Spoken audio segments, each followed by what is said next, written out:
evening and welcome to the Economic News. You are with me, Nurul Shafiqah, here today, bringing you news about China. Before we get into the news today, let's first take a look at the background of China. The CCP today governs China as a unitary Marxist-Leninist one-party socialist republic. China is a permanent member of the United Nations Security Council and a founding member of several multilateral and regional cooperation organizations. China is the world's largest economy by GDP by purchasing power parity, the second largest economy by nominal GDP, and the second wealthiest country, accounting for around one-fifth of the global economy. China's moderate inflation figures contrast sharply with those of many industrialized nations, allowing the government room for further monetary easing. Next, we will go on to the 10 years inflation data of China. Next, I will explain about the inflation data analysis. The graph above depicts China's inflation rate over a 10-year period from 2011 to 2021. In 2011, the inflation rate was 5.4%, signaling the beginning of a decreasing slope in inflation. In 2012, there was still a 2.75% decrease in inflation for a total of 2.65%. While in 2013, the percentage dropped from 2.65% to 2.62%. In 2014, it still showed a 1.44% decrease in inflation, and in 2015, it showed a 0.55% decrease in inflation for a total of 1.4%. Furthermore, inflation unexpectedly jumped by 2% in 2016 and continued to fall back by 1.56% in 2017. In 2018, the inflation rate unexpectedly increased to 2.11%. The same thing happened in 2019 with a 0.79% increase to 2.9%. In 2020, the rates decreased to 2.39%, and lastly, inflation decreased by 1.54% to 0.85% in 2021. Okay, next, I'm going to talk about issues related to inflation in China. China's consumer price index hit a 2-year high in July with a 2.7% increase year-on-year due to primarily to a rebound in pork prices.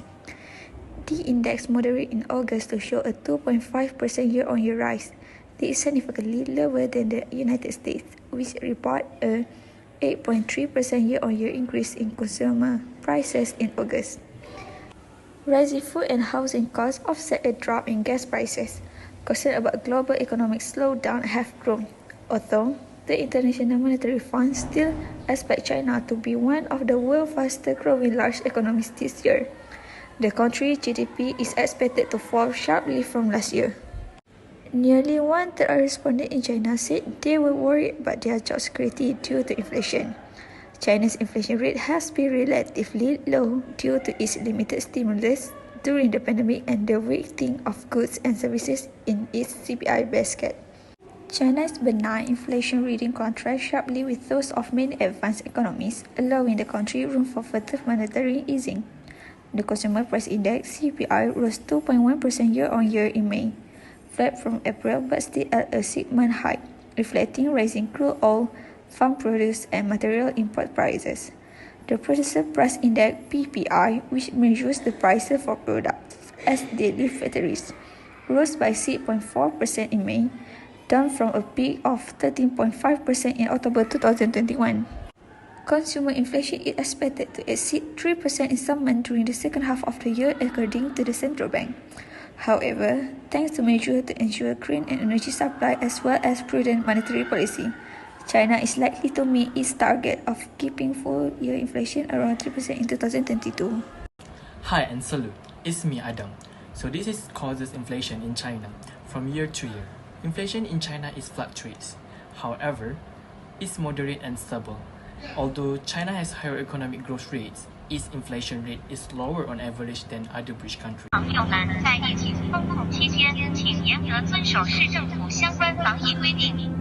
China's zero-COVID restriction puts pressure on the world economy by extending supply chain disruption and amplifying the effect of inflation.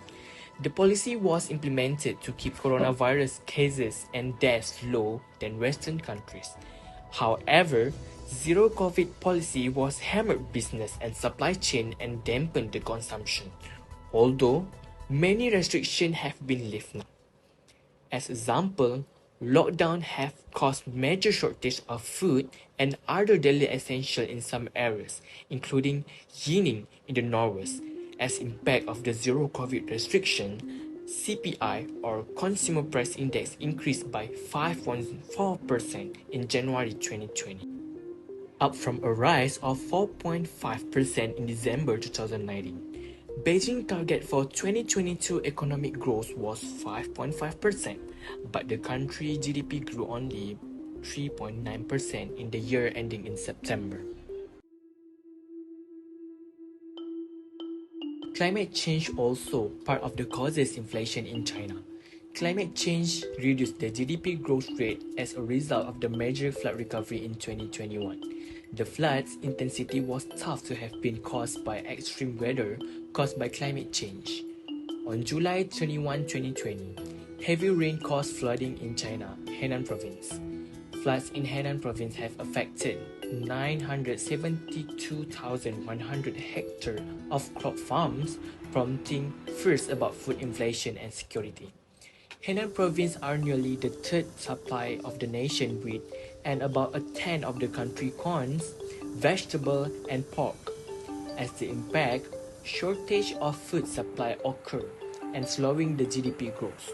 The price of the pork also rises in the market. Unemployment refers to people who are working and actively looking for work but are unable to find work.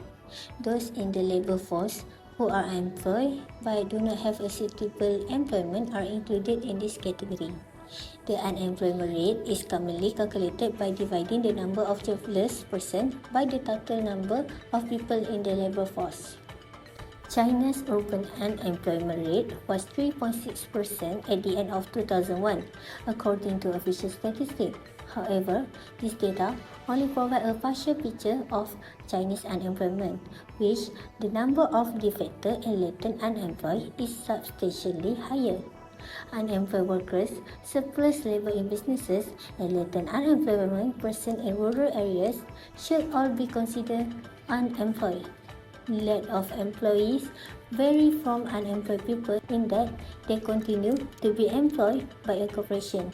In actuality, however, the vast majority of laid-off workers are on leave or have recently left their jobs, and the likelihood that they will return to their former jobs is quite low. In truth, there is a little difference between workers who have been temporarily laid off and those who are unemployed. Surplus personnel abound in state-owned firms. This is a holdover from the planned economy era, when the government sought to achieve full employment in the urban sector. There are also a lot of unemployed people in the rural sector.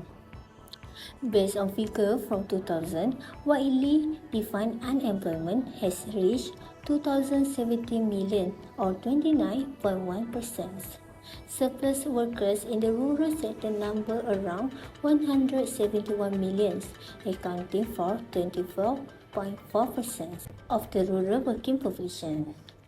China is unprepared for widespread unemployment or the provision of social security payments, and the unemployment problem is expected to have a bigger political and economic impact than in industrialized nations.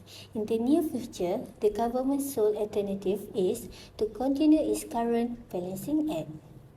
Thank you to Batusha. Next, I'm going to talk about unemployment data analysis from 2011 to 2021.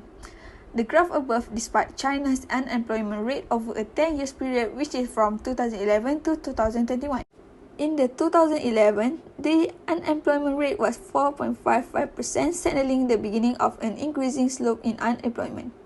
In 2012, there was 4.57%, which is increasing of 0.02%. In 2013, the percentage increased from 4.57% to 4.59%. In 2014, the graph shows 4.61%, which is was an increase by 0.02 from 2013. Next, In 2015, there are still a 0.02% increase, which made the rate in 2015 was 4.63%. Next, in 2016, the rate was decreasing as much as 0.10%, which is made it become 4.53%. Next, the unemployment keeps decreasing. In 2017, the rate was 4.44%, which showed there is 0.09% decreasing rate. In 2018, the rate of unemployment in China dropped dramatically, which is as much as 0.16%, and the rate became 4.28%. However, in 2019, the rate started to increase for about 0.24%, which made it became 4.52%.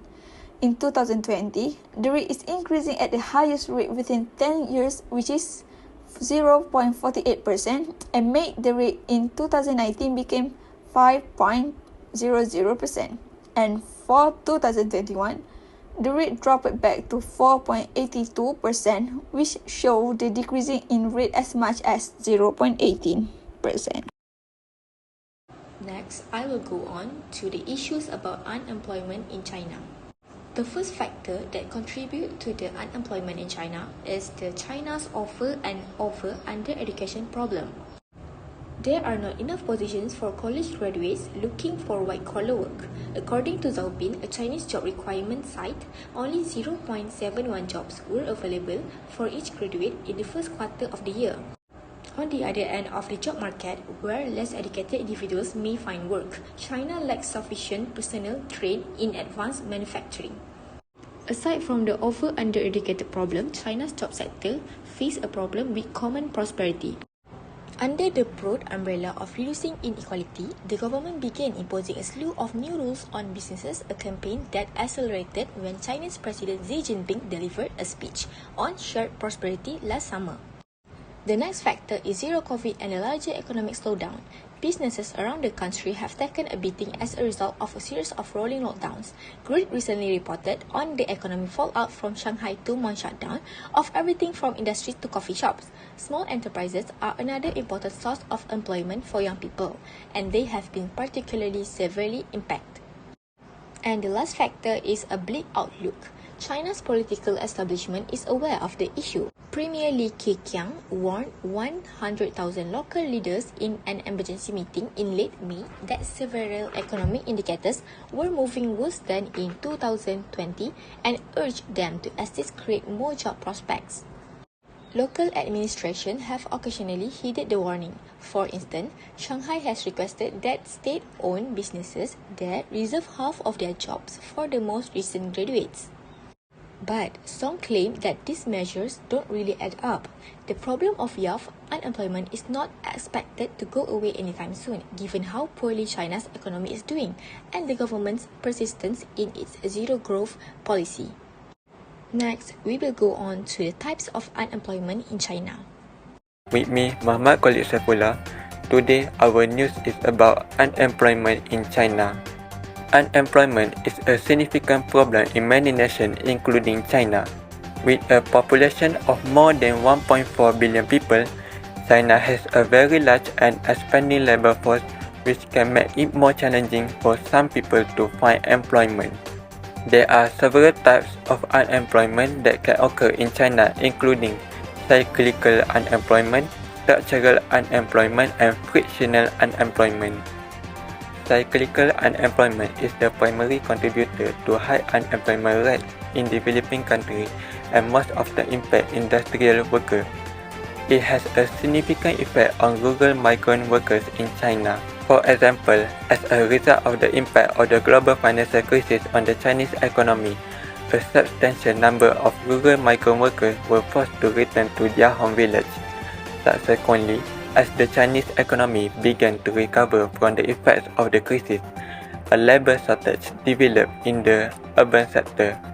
Youth unemployment can also be related to structural unemployment, which happens when employees lack the skill that occupation requires. For example, although skilled and educated people have been the driving force behind China's rapid progress over the last few decades, the country labor market is undergoing a transformation in the digital era, which has established a structural contradiction in the job market. In addition, economic uncertainty has widened the gap between employers' demand and graduate knowledge and ability, as what universities educate graduates and what employers require are different.